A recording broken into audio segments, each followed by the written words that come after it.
Distance. మీ existing location నుంచి మీరు చూస్ చేసుకున్న లొకేషన్ ఎంత డిస్టెన్స్ లో ఉన్నది అని మీరు ఇలా కన్సిడర్ చేసుకుంటే దట్ మే బి ఆ wrong way of seeing things. But మీరు ఇప్పుడు చూస్ చేసుకున్న లొకేషన్ సపోజ్ అది ఎక్స్ అని అనుకుందాం. ఆ ఎక్స్ అన్న లొకేషన్ నుంచి హైవే ఎంత దగ్గరలో ఉంది, ఔటర్ రింగ్ రోడ్ ఎంత దగ్గరలో ఉంది, ఎగ్జిస్టింగ్ కంపెనీస్ ఎంత దగ్గరలో ఉన్నాయి, ఆ వేగా మీరు చూసుకుంటే అది కరెక్ట్ వే ఆఫ్ సీయింగ్ అవుతుంది. బికాస్ ఇవాటి రోజు ఆ లొకేషన్ దూరం అవ్వచ్చు, కానీ అది రేట్ వైస్ మనకి దగ్గరగా ఉంది.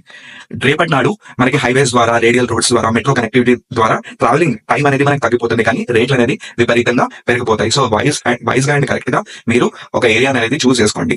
అండ్ నెక్స్ట్ థింగ్ వచ్చేసి ఇన్వెస్ట్మెంట్. ల్యాండ్ మీద ఇన్వెస్ట్మెంట్ చేసేటప్పుడు ఇవాళ మనం 1 రూపీ పెట్టి రేపటి నాడు ఒక ఫ్యూ ఇయర్స్ లో అది మనకి 10 రూపీస్ ఇస్తుంది అని అంటే that is the right thing. ఇవాటి రోజు మనం 5 రూపీస్ పెట్టి రేపటి నాడు అది మనకి 10 రూపీస్ ఇస్తుంది అని అంటే నాకు తెలిసి it's not the right way of doing things. Because first సెనేరియాలో మనకి రిటర్న్స్ అనేది 10 టైమ్స్ పెరుగుతుంది, కానీ సెకండ్ సెనేరియాలో మనకి రిటర్న్స్ అనేది జస్ట్ ట్వైస్ పెరుగుతుంది. సో రైట్ వేగా మీరు లొకేషన్ చూస్ చేసుకోండి. అండ్ హైదరాబాద్ సరౌండింగ్స్ లో బెస్ట్ లొకేషన్స్ లో best plots in reasonable budget మీకు కావాలి అని అంటే please reach us. Thank you.